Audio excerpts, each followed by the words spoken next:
시간이 되었으므로 우리 사도신경 고백함으로 새벽기도 나아가도록 하겠습니다. 나는 전능하신 아버지 하나님, 천지의 창조주를 믿습니다. 나는 계율하신 아들 우리 주 예수 그리스도를 믿습니다.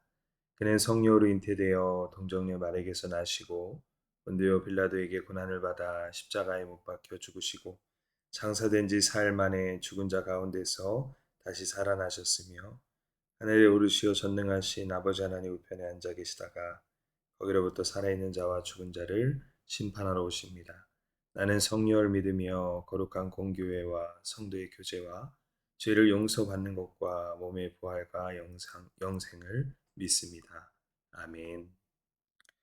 우리 찬송가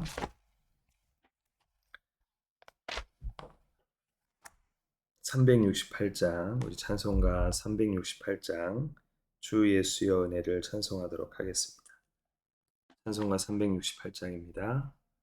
주 예수여 은혜를 내려주사 고충 많게 하옵소서. 이슬이고 목마른 나의 맘에 주 성령을 부으소서. 주 예수여 충만하는 내 영혼에 부소서. 주 예수만 나의 힘되고 내 만족함 됩니다. 주 예수여 죄에서 풀어주사 날 정결케 하옵소서. 이 세상의 유혹이 나의 맘에 든 못하게 하옵소서. 주 예수여 충만한 은혜 내 영혼에 부소서. 주 예수만 나의 힘되고 내 만족함 됩니다. 옛 야곱이 천사와 씨름하던 그 믿음을 주옵소서. 이 세상의 물결이 흉흉해도 날 평안케 하옵소서. 주 예수여 충만한 은혜 내 영혼에 부소서.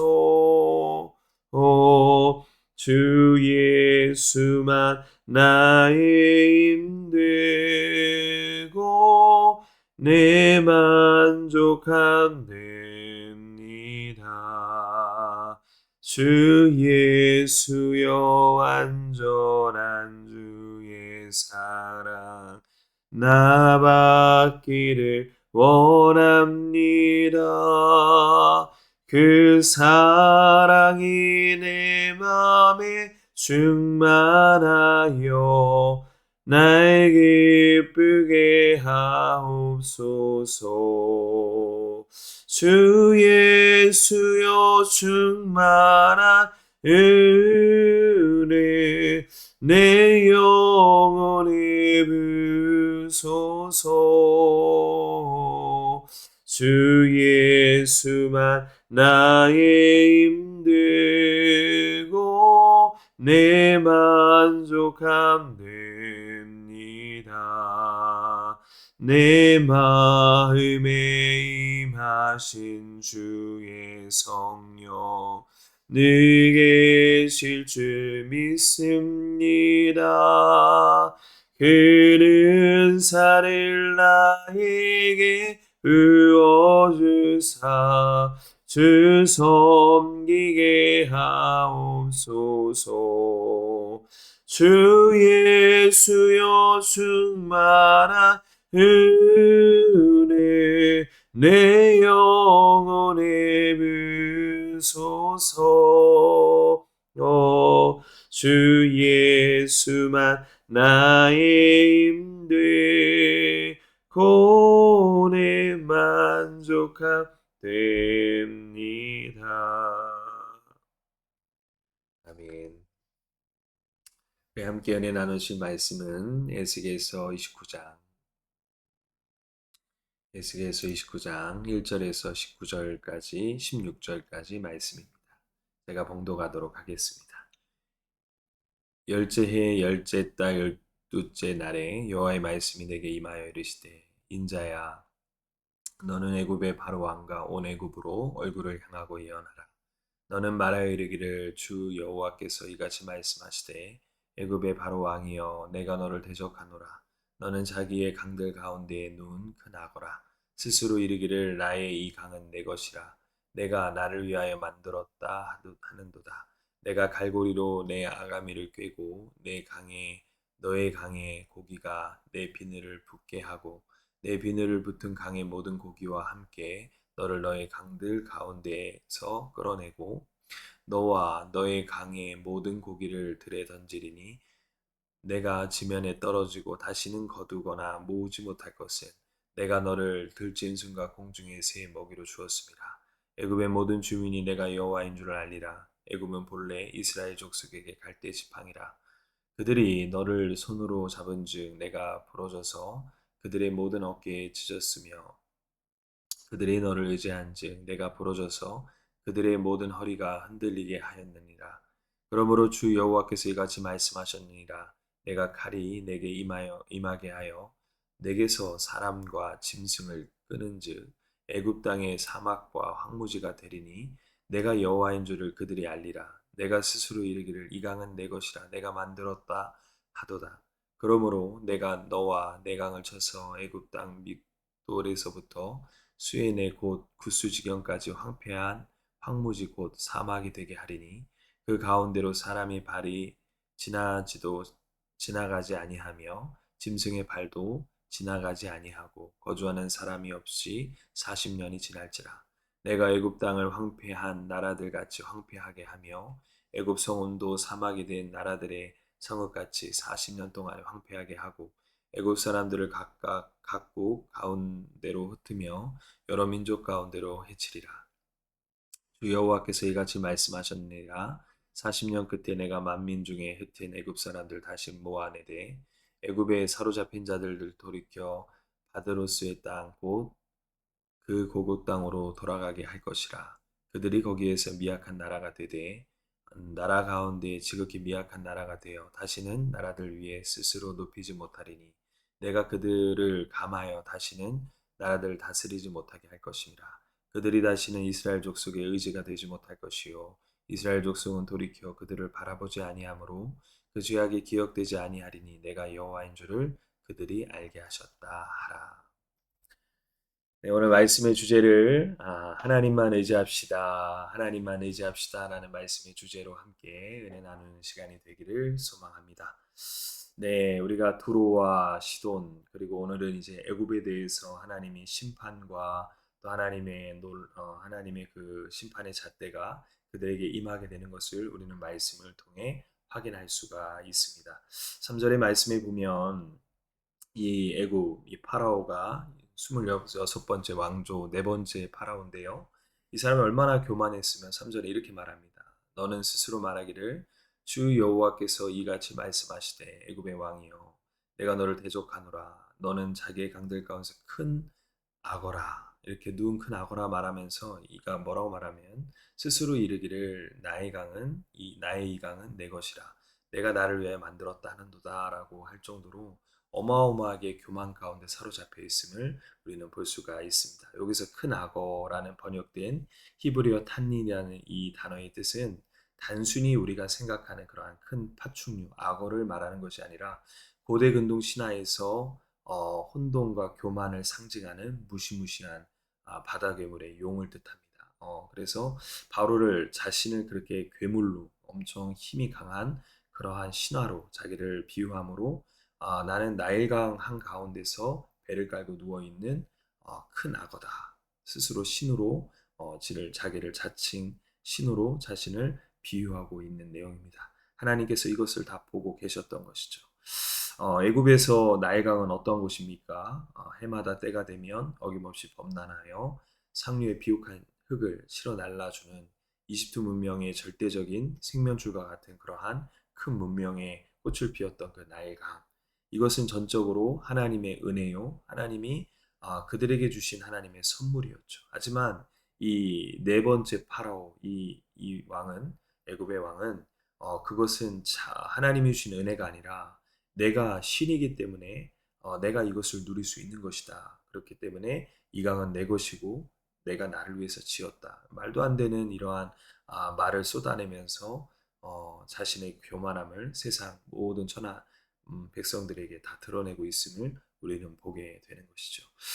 저는 이 말씀을 묵상하면서 참 역대 왕들도 그랬지만 인간의 교만의 끝이 결국은 하나님의 마음을 아프게 만드는 그리고 하나님과 동등하게 여기는 것까지 가는 마치 바벨탑을 쌓듯이 인간의 교만은 끝이 없는 것 같습니다. 사람이 타락을 하게 되면 하나님을 보지 못하기 때문에 자신을 하나님과 같이 둔갑시키는 그러한 말도 안 되는 이러한 지경까지 파고까지 이르게 되는 것이죠.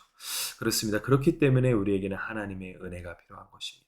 우리는 하나님의 말씀과 은혜 가운데 우리 자신을 돌아봐야 되는 거예요. 저 왕만 그렇지. 저 왕이 어떻게 저렇게 교만할 수 있어? 라고 우리가 비판할 수 있지만 우리도 때로는 하나님의 은혜 안에 살아가지 않는다면 우리도 때로는 내가 신이 될 수 있고 또 내가 의지하는 것이 신의 역할을 할 수 있다라는 거예요. 오죽 했으면 사도 바울이 우상 숭배하는 것이 꼭 어떠한 제사를 섬기고 다른 타 종교를 섬기는 것이 우상 숭배만 그것만 국한되어 있는 것이 아니라 하나님보다 더 사랑하는 것, 하나님보다 더 의지하는 것, 그것이 바로 우상숭배다라고 사도 바울은 그것을 지칭하고 있지요. 그렇습니다. 우리는 우리 자신, 하나님보다 더 의지하는 것들이 내 안에 무엇이 있는지를 우리는 우리 자신을 한번 살펴볼 필요가 있다라는 거예요. 하나님께서는 이 네 번째 파라오, 이 교만한 왕을 철저하게 꺾으십니다. 그래서 4절에 보면 하나님 이것을 모든 걸 다 들으시고 4절에 심판을 이렇게 말하세요. 내가 갈고리로 내 아가미를 꿰고 그리고 함께 너의 강들 가운데서 끌어낼 것이며 그리고 5절에 보면 너와 너의 강 모든 고기를 들에 던지리니 내가 지면에 떨어지고 다시는 거두지거나 모으지도 못할 것은 내가 너를 들짐승과 공중의 새의 먹이로 주었습니다. 하면서 6절에 보면 애굽의 모든 주민이 내가 여호와인 줄을 알리라. 애굽은 본래 이스라엘 족속의 갈대 지팡이라라고 하나님께서 에스겔 선지자를 통해서 그들에게 말씀하고 있는 내용이죠. 하나님께서 철저하게 이 애굽을 심판하시겠다. 그리고 6절의 말씀 우리가 살펴보면 우리가 16절에도 그것이 나오지만 이 유대인 그러니까 이 이스라엘 족속 유다겠죠. 이 이스라엘 족속이 굉장히 이 애굽을 의지하고 있음을 애굽을 굉장히 하나님보다 더 의지하고 있음을 우리는 이 말씀을 통해 볼 수가 있는 것입니다. 그래서 하나님께서는 바로 이 애굽을 너에게 갈대 지팡이와 같이 너희들에게 만들어 줄 것이야라고 하나님이 말씀하고 있는 내용이죠. 갈대 지팡이 이 갈대 지팡이는 무슨 지팡이입니까? 네, 바로 든든한 버팀목이 되어주는 그러한 지팡이가 아니라 언제든지 부러질 수밖에 없는 그런 연약한 지팡이가 된다라는 것이죠. 이 지팡이는 부러지고 나서 어떻게 됩니까? 주변에 있는 사람에게 상처를 줄 수 있는 그러한 지팡이라는 거예요. 다시 말하면 이 애굽이 무너진 것뿐만이 아니라 애굽 주변에 있는 사람, 뭐 주변에 있는 국가들도 똑같이 어려움을 당하게 된다. 하나님의 심판이 그들에게 그렇게 임할 것이다라는 것을 이 갈대 지팡이로 하나님께서 묘사하고 있는 내용입니다. 우리 인생은 바로 이러한 갈대 지팡이가 아니라 모세가 든 모세의 지팡이가 돼야 되겠죠. 모세가 들었던 지팡이는 어떠한 지팡이입니까? 네, 애굽 436년 동안 노예 생활을 했던 그 애굽에 있었던 그 유대인들, 그 이스라엘 족속들을 하나님께서 그들을 다시 적과 꿀이 흐르는 가나안 땅으로 그들을 인도했던 그러한 지팡이기도 했고요. 홍해를 건넜을 때에 홍해를 갈랐던 그러한 역할을 했던 것도 바로 이 모세의 지팡이였습니다. 다시 말하면 하나님 손에 붙들리는 그러한 지팡이는 바로 하나님의 지팡이, 이 하나님의 기적과 축복을 상징하는 모세의 지팡이가 될 수 있지만 하나님께 교만하여 하나님을 잃어버리고 내 뜻대로 살아가는 세상의 우상과 세상의 잘못된 방법으로 살아가는 그러한 백성은 바로 그 지팡이가 모세의 지팡이가 아닌 갈대 지팡이가 될 수밖에 없다라는 사실이죠. 오늘 이 새벽에 우리 대명교회 모든 성도님들과 제가 오늘도 하나님만 의지하고 하나님만이 정말 내 인생의 왕이시고 정말 하나님이 내가 의지해야 될 참된 의지할 분이라는 것을 우리가 믿고 깨닫고 오늘도 우리가 기도함으로 우리 인생 가운데 하나님이 우리의 지팡이가 되어 주시고 하나님 우리의 길을 인도하시는 놀라운 역사가 일어나기를 소망합니다. 그렇기 때문에 다윗도 우리가 잘 아는 시편 23편에 보면 뭐라고 고백합니까? 여호와는 나의 목자시니 내게 부족함이 없으리로다. 그가 나를 푸른 초장에 누이시며 쉴 만한 물가로 인도하시는도다. 그리고 쭉 뒤편에 보면 내 영혼을 소생시키시고 자기의 이름을 위하여 의의 길로 인도하시는도다. 내가 사망의 음침한 골짜기를 다닐지라도 해를 두려워하지 않을 것은 주의 지팡이와 막대기가 나를 안위하심이니라 라고 고백하고 있죠. 주의 지팡이와 막대기. 오늘 모세의 지팡이와 같은 의미를 상징하는 그러한 지팡이이기도 합니다. 우리의 길을 인도하시는 바로 그 지팡이. 막대기는 모든 대적들을 막아내는 무기 역할을 하는 그 막대기. 바로 하나님께서는 우리 인생 가운데 우리의 길을 지도하시고 인도하시며 모든 대적을 막으시는 그 막대기 역할을 한다라는 사실을 오늘도 이 말씀을 통해 깨닫고 오늘도 주님만 의지하는 복된 새벽이 되어지기를 소망합니다. 그렇습니다. 하나님의 은혜를 떠나 스스로 강한 자가 되려 하지만 그러한 자는 아무도 없습니다. 그러한 지도자는 모두 다 하나님의 심판대에 또 하나님이 그들에게 일침을 가하는 것을 우리는 말씀을 통해 누누이 확인할 수가 있는 것이죠.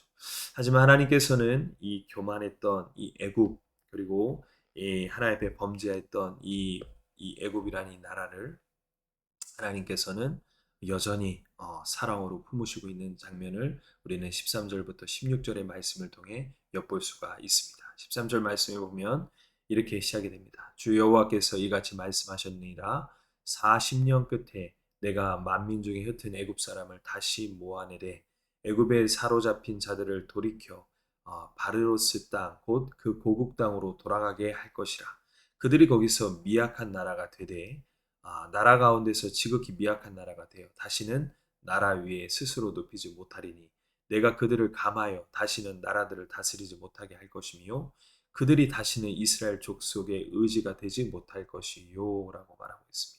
그렇습니다. 하나님께서는 이 범죄한 이 애굽에게도 하나님께서는 인자와 사랑을 베푸셔서 40년 동안 포로로 그들을 끌고 가게 하시고 40년 이후에는 그들이 다시 고국 땅으로 돌아가게 하는 하지만 고국 땅으로 돌아갔을 때는 미약한 나라가 되었다. 그들이 다시는 주변의 강대국이 되어서 다시는 그 주변의 우상을 강요하지 못하고 하나님 앞에 교만하지 못하는 미약한 나라가 될 것이다.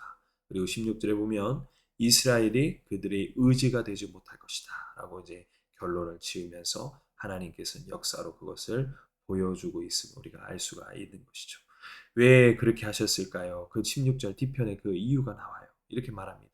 이스라엘 족속은 돌이켜 그들을 바라보지 아니하므로 그 죄악이 기억되지 아니하리니 내가 여호와인 줄을 그들이 알게 하셨다라. 하나님께서는 결국은 이 애굽이란 나라를 미약한 나라로 강대국이 아닌 미약한 나라로 그들이 포로 생활 40년을 마치고 그들을 회복함으로 그들이 다시 미약한 나라가 됐을 때는 이 애굽도 하나님 앞에 범죄한 나라가 아니고 또 이 애굽을 의지했던 이스라엘도 하나님 앞에 죄를 범하지 아니하는 그러한 하나님만을 의지하는 하나님만 왕으로 여기는 그러한 하나님께 범죄하지 않는 그러한 것으로 하나님이 결론을 맺는다라는 사실이죠.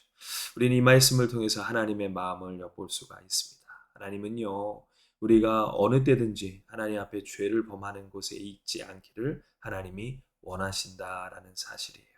우리가 인생을 살아가다 보면 하나님 앞에 응답을 구하고 여러 가지 우리 앞에 나아갈 때에 때로는 내가 원하지 않는 것들을 하나님이 응답을 주실 때가 있고 내가 미처 생각하지 못했던 것들을 하나님이 길을 열어주실 때가 있어요. 그리고 우리는 그때는 그것을 이해하지 못하지만 나중에 때가 돼서 하나님의 뜻을 깨달을 때는 우리가 바로 오늘 이 말씀에 나와 있는 것처럼 내 뜻을 거기에 살폈을 때는 하나님의 기쁨이 되지 못하지만 내가 그것을 미처 이해하지 못하지만 내가 나중에 대해서 그 하나님의 뜻을 살필 때는 그것이 진정 하나님이 내게 원하시는 길이고 그것을 통해서 더욱더 하나님이 영광 받으시고 그것이 진정 내 안에 참된 복이 됨을 하나님은 그것을 통해 우리에게 보여주고 있다라는 사실이죠.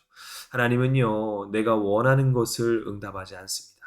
하나님은 내가 더욱더 강건해지고 내가 더욱더 하나님 앞에 축복받는 길로 내가 더욱더 하나님이 원하시는 길로 서 가시는 것으로 하나님이 우리에게 응답해 주신다라는 사실이에요. 그래서 예수님께서도 십자가를 지기 이전에 뭐라고 말합니까? 내 뜻대로 마옵시고 아버지 뜻대로 하옵소서라고 기도의 마침표를 우리에게 보여주고 계시죠. 기도의 응답은 내 뜻을 이루는 것이 아니라 하나님의 뜻을 이루어가는 과정입니다. 오늘도 이 새벽에 하나님의 뜻을 이루어가는 그런 복된 삶이 되어지기를 오늘도 이 새벽에 기도로 나아가는 오늘도 기도의 응답들로 채워지는 그러한 시간이 되어지기를 소망합니다.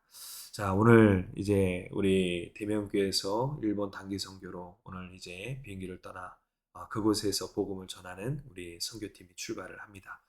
오늘 저는 이 말씀을 묵상하면서 오늘 하나님이 우리에게 주시는 교훈처럼 내가 스스로 이르기를 이 강은 내 것이라 내가 만들었다 하도다라는 이 교만함에 사로잡혔던 이 왕과 같이 하나님을 의지하지 않는 그러한 결과가 끔찍함을 우리에게 보여주듯이 우리 일본 단기 선교팀 가는 우리 대면교회 모든 성도님들이 온전히 그 타국에서 하나님만이 정말 왕이시고 하나님만이 정말 내가 의지할 분이시고 하나님만이 내가 이 타국에서 복음을 전하는 복음의 나팔수로 나를 사용할 때에 하나님만 의지했을 때 하나님이 온전히 우리의 길을 굳건하게 하실 것을 오늘도 고백하며 우리 선교팀들 위해서 우리가 함께 중보하고 보내는 선교사 또 그곳에 가서 사역하는 또 그곳에서 복음을 전하는 우리 선교사들로 그들이 하나님 앞에 쓰임 받는 놀라운 역사가 있기를 소망합니다. 우리는 여기서 그들을 위해서 우리 성도님들을 위해서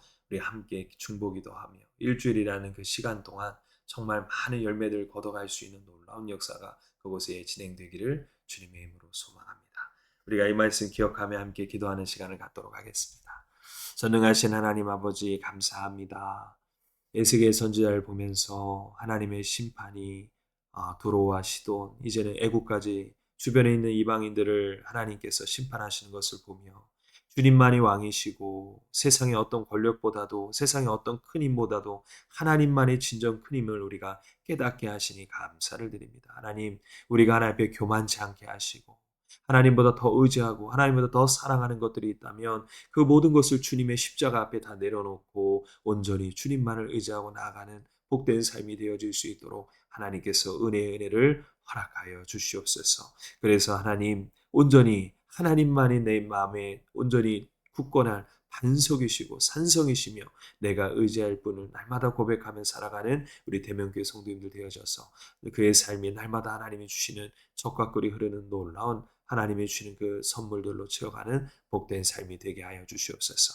이제 오늘로 일본 단계 선교팀이 떠납니다. 하나님 그 황무지 같은 복음 1%가 되지 않는 0.1%밖에 되지 않는 그 일본 땅에 하나님의 놀라운 복음의 역사가 심겨지는 일주일의 시간 동안에 아버지 그곳에서 복음의 나팔수로 우리 일본 단기 선교팀들이 하나님 앞에 쓰임받고 사용되어질 텐데 하나님 아버지 그곳에 있는 시간들이 나를 의지하고 세상의 것들 나의 능력을 의지하는 것이 아니라 온전히 주님만이 내가 의지할 분이시고 주님만이 나의 왕이시며 주님만을 의지함으로 그곳의 선교사님과 함께 일주일의 시간 동안 아버지 하나님 만나는 영혼들에게 또 그곳에서 보여주는 모든 것들을 위해서 함께 기도하며 나아갈 때에 하나님 그 일본 땅이 아버지 우리 귀한 대명교회 모든 성도님들 통하여서 더욱더 하나님이 원하시는 아름다운 귀한 아버지 그러한 복음의 땅으로 변경되어지고 바뀌어지는 놀라운 역사가 일어날 수 있도록 하나님, 아버지 하나님께서 역사하여 주시옵소서. 지극히 작은 거지만 하나님이 역사하시면 큰 놀라운 역사가 일어날 줄 믿사오니 우리가 우리 일본 단계선교팀이 그러한 하나님의 귀한 도구로 쓰임받는 놀라운 역사가 있게 하여 주시옵소서. 우리가 이곳에 남는 게 우리 성도님들 함께 기도하며 함께 우리가 아버지 함께 기도로 돕는 우리 동역자의 역할을 감당해 나아갈 수 있는 놀라운 시간들이 되게 하여 주시옵소서. 오늘 하루도 주님 붙잡아 주시고 우리 성도님들 기도 가운데 응답하시며 채워주시고 함께 하실 줄 믿사오며 걸어가신 예수님의 이름으로 기도드립니다. 아멘. 우리 주기도문 예배를 마치도록 하겠습니다. 하늘에 계신 우리 아버지여, 아버지의 이름이 거룩하게 하시며 아버지의 나라가 오게 하시며 아버지의 뜻이 하늘에서와 같이 땅에서도 이루어지게 하소서. 오늘 우리에게로 할 양식을 주시고 우리가 우리에게 잘못한 사람을 용서하여 준 것 같이 우리 죄를 용서하여 주시고 우리를 시험에 빠지지 않게 하시고 악에서 구하소서. 나라와 권능과 영광이 영원히 아버지의 것입니다. 아멘. 네, 오늘 하루도 승리하세요.